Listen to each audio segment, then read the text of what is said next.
जय श्री कृष्ण मित्रों, केम छो?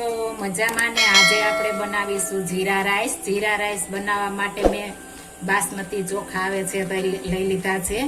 आपणे गमे ते तमे लई शको छो। એટલે આપણે 2 કલાક માટે 2 કપ ભાત મેં લીધા હતા, પલાળી દીધા છે ને આપણું પાણી પણ ગરમ થઈ ગયું છે। તેમાં આપણે ભાત ઉમેરી દેશું।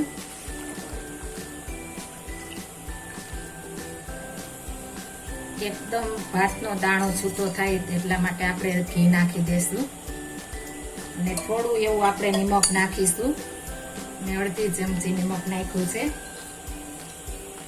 આપણે થોડું મીઠું નાખવાનું છે એટલે આપણે પાછા જીરા રાઈસ વઘારશું ત્યારે આપણે નિમક નાખીશું એટલે આપણે થોડું ટેસ્ટ પૂરતું જેટલું નાખવાનું છે, વધારે નથી નાખવાનું। હવે આને આપણે 2 થી 3 મિનિટ માટે જળવા દેશું, ત્યાર પછી તપાસી લેશું કે બરોબર છે કે નહીં।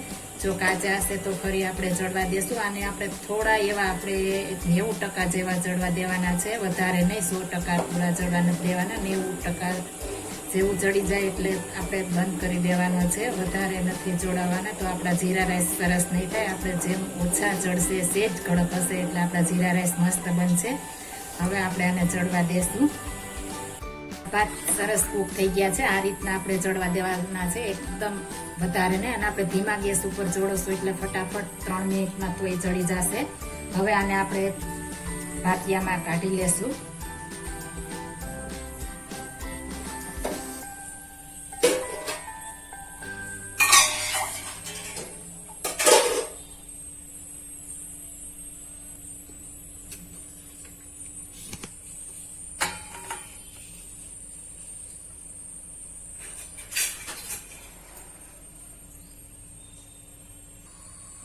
આપણે એક તપેલી માથે આપણે જારી મૂકી દીધી છે, તેમાં આપણે બધા ભાત નાખી દેશું।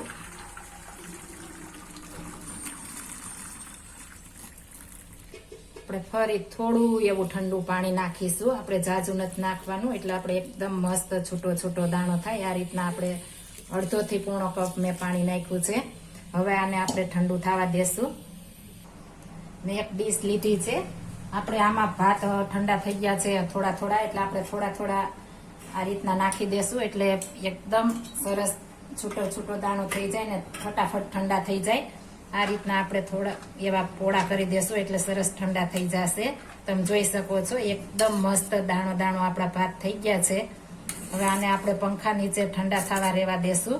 આ રીતના એકદમ હળવે હાથે આપણે પોળા કરી દેશું એટલે એકદમ ઠંડા થાય ત્યારબાદ આપણે વઘાર કરવાનો છે, ત્યાં સુધી નથી કરવાનો। હવે પંખા નીચે આપણે રાખી દેશું। આપણા ભાત ઠંડા થાય ત્યાં સુધીમાં આપણે જીરા રાઈસના મસાલા જોઈ લેશું। 1 મોટી ચમચી આપણે જીરું લીધું છે, 2 તજના ટુકડા, 1 મોટી ઇલાયચી, આ રીતના આપણે થોડીક ખોલ લેવાની છે એટલે એની ફ્લેવર એકદમ મસ્ત બેસી જાય આપણે જીરા રાઈસમાં। 2 સૂકા મરચાં, 2 તમામ પત્ર લીધા છે। હવે આપણે ઠંડા થઈ જાય એટલે વઘાર કરી લેશું। આપણા ભાત મસ્ત ઠંડા થઈ ગયા છે અને સરસ મજાના આપણે ડ્રાય પણ થઈ ગયા છે। આ રીતના આપણે ડ્રાય થવા દેવાના છે એટલે મસ્ત આપણા જીરા રાઈસ બને। હવે આપણે વઘાર કરીશું। આપણે એક પેન મૂકી દીધી છે, તેમાં આપણે 2 ચમચી ઘી નાખવાનું છે। ઘીમાં બનાવવાથી એકદમ મસ્ત ફ્લેવર આવે છે। જો તમારે તેલમાં બનાવવું હોય તો અડધું તેલ અને અડધું ઘી પણ નાખી શકો છો। આપણે મસાલા લીધા છે તે 2 લાલ મરચાં, મોટી ઇલાયચી આવે તે, 2 તજના ટુકડા અને 2 તમામ પત્ર। બધી વસ્તુ આ રીતના પેલા આપણે ફ્રાય કરી લેવાની છે। હવે આપણે જીરું આખું નાખી દેશું। આપણે જીરાનું પ્રમાણ થોડું વધારે રાખવાનું છે તો જ આપણા જીરા રાઈસ મસ્ત બનશે। આપણે ગેસની ફ્લેમ ધીમી કરી નાખીશું। આપણે એકદમ ફૂટી જવા દેવાનું છે, રતાસ ઉપર થોડું એવું થાય ત્યાં સુધી આપણે ફોડવાનું છે એટલે આપણે મસ્ત બને।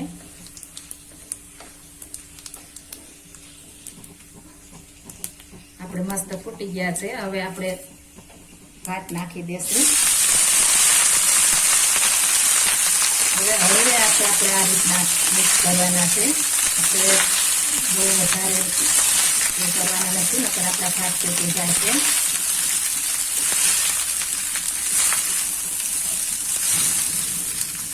હવે આપણે તેમાં નિમક નાખી દેશું આપણે ચડવામાં થોડું નાખ્યું હતું એટલે આ રીતના નિમક નાખી દેશું અને ધાણા ભાજી પણ નાખી દેશું એટલે આપણે વારે વખતે હલાવવા નહીં. મેં થોડા નાખ્યા છે, ફરી આપણે ઉપરથી સ્પ્રિંકલ કરીશું.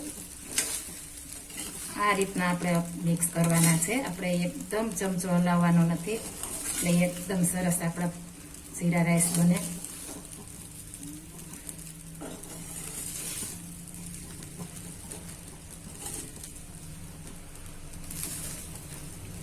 આપણે મસ્ત મિક્સ થઈ ગયા છે. હવે 2 મિનિટ માટે આપણે ઢાંકીને રહેવા દેશું એટલે જીરાની બધા મસાલાની ફ્લેવર આપણે ભાતમાં બેસી જાય. 2 મિનિટ માટે આપણે રહેવા દેશું. આપણે 2 મિનિટ થઈ ગઈ છે. આપણા ભાત પણ એકદમ મસ્ત ફ્લેવર બેસી ગઈ છે. હવે આપણે સર્વ કરીશું. તમે જોઈ શકો છો એકદમ મસ્ત અને એકદમ છૂટો છૂટો દાણો આપણો થઈ ગયો છે જીરા રાઈસનો. હવે આપણે સર્વ કરીશું.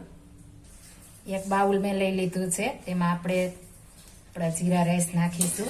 એકદમ મસ્ત ફ્લેવર પણ આવી છે. જોતા જ આપણે ખાવાનું મન થઈ જાય એટલા મસ્ત આપણા જીરા રાઈસ બન્યા છે. તો તૈયાર છે આપણા જીરા રાઈસ. જો આ મારી રેસીપી પસંદ આવી હોય તો મારી ચેનલ લાઈક, શેર અને સબસ્ક્રાઇબ કરી દેજો. ફરી મળીશું નવી રેસીપી લઈને. જય શ્રી કૃષ્ણ.